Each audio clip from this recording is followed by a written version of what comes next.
Last year, as many of you know, we, in the fall, rehearsed very hard and sent in recordings for an application to attend the Swing Central Jazz Festival, which is one of the most prestigious festivals in the country. And our jazz ensemble last year was selected as one of 12 in the entire country to go to Savannah, Georgia. And a lot of those kids that did that are back. So I want to congratulate them again on making that.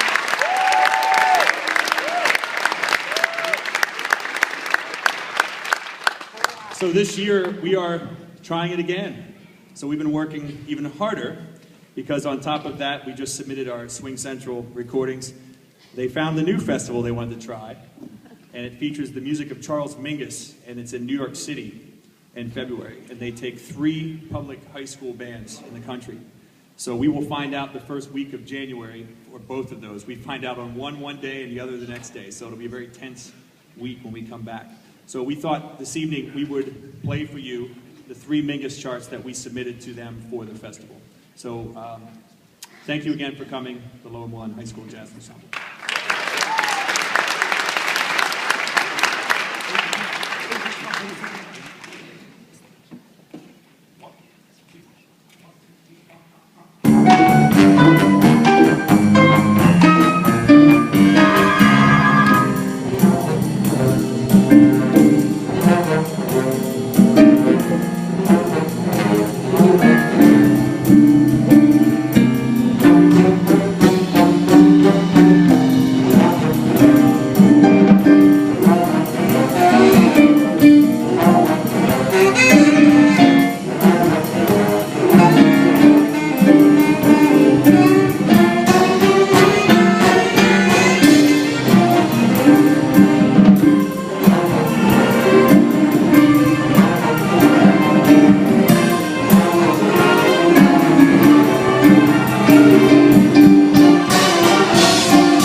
Matt Gerbard and Chris Smith.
Dylan Van, Chris O, Chris Kane, Matt Gerbard, Chris Smith, Eric Ahern on lead trumpet.